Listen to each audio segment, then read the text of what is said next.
మాజీ ముఖ్యమంత్రి వైఎస్ జగన్మోహన్ రెడ్డి గారు ఈరోజు శ్రీకాకుళం జిల్లా పర్యటనకు వెళ్తూ ఉన్నారు. అక్కడ జైలులో ఉన్న మాజీ మంత్రి సీదిరి అప్పలరాజు గారిని ములాఖతులో కలవబోతూ ఉన్నారు.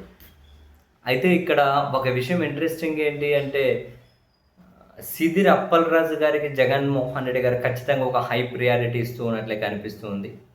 కారణం ఏంటి అంటే, ఒక రోడ్డు ప్రమాదానికి సంబంధించి సాక్ష్యాలను దాచే ప్రయత్నం చేశారు అనే ఆరోపణల మీద, అనే అభియోగాల మీద సీదిరి అప్పలరాజును అరెస్టు చేశారు.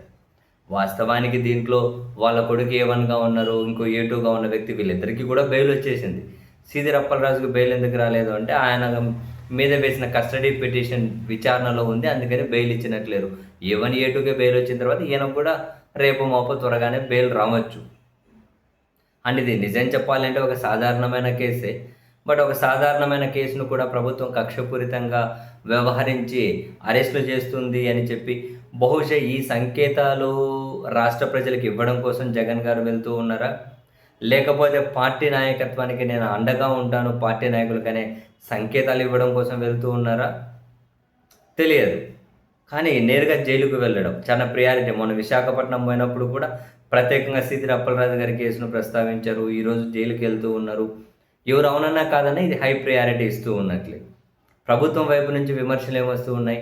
అసలు ఒక రోడ్డు ప్రమాదం కేసులో సాక్ష్యాలు తారుమారు చేసిన వ్యక్తిని జైలుకి వెళ్ళి ములాఖాత్ అవ్వడం అంటే జగన్ ఎటువంటి సంకేతాలు ఇస్తూ ఉన్నారు అని నేరుగా ముఖ్యమంత్రి చంద్రబాబు నాయుడు గారు కూడా ప్రశ్నించారు. సరే, జగన్ గారి వ్యూహం ఏముందో తెలియదు. చాలా షార్ట్ పీరియడ్ ఆయన జైల్లో ఉంటారు, ఆయన కూడా వెళ్తూ ఉన్నారు. అదే సమయంలో లిక్కర్ కేసులో కొందరు చాలా కాలం పాటు జైల్లో ఉన్నారు, వాళ్ళని కలవడం కోసం అయితే వెళ్ళలేదు.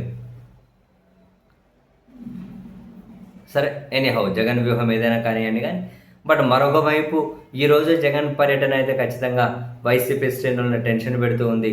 కారణం, జిల్లా ఎస్పీ ఏకంగా మీడియా సమావేశం పెట్టి జగన్ పర్యటన దగ్గరికి ఎవరూ రాకూడదని, వస్తే మాత్రం కేసులు పెడతామని, నాయకులకు కూడా అనుమతి లేదని, ములాఖాత్ నుంచి తిరిగి వెళ్ళేటప్పుడు కొందరు నాయకులను కలిసే అవకాశం ఇస్తారు అంతే అని, స్ట్రిక్ట్గా ఇవి అమలు జరగాల్సిందేనని, కాన్వాయ్లో కూడా ఎక్కువ వెహికల్స్ మేము అనుమతించమని, ఎవరు రావద్దు అని, వస్తే మాత్రం కేసులు పెడతామని. వాటికి మీడియా మిత్రులు అడిగారు, జగన్ బేసిక్గా ఎక్కువ మాస్ లీడర్, జనాలు ఎక్కువగా వస్తారు కదా, ఎక్కువ బిగ్ ఇమేజ్ ఉంటుంది, అప్పుడు ఏం చేస్తారంటే రాకూడదనే మీడియా సమావేశం పెడుతున్నాం, వస్తే మాత్రం చర్యలు తీసుకుంటాం అంటే, ఒకవేళ ఈరోజు మరి పోలీసులు ఎంతమంది మీద కేసులు పెడతచ్చు? నాయకుల మీద పెడతారా? వచ్చిన జనం మీద పెడతారా? అసలు జగన్ పర్యటన ఎలా ఉండొచ్చు, ఎలా ఉంటుంది? పూర్తిగా ఆంక్షల నడుమే సాగుతుందా?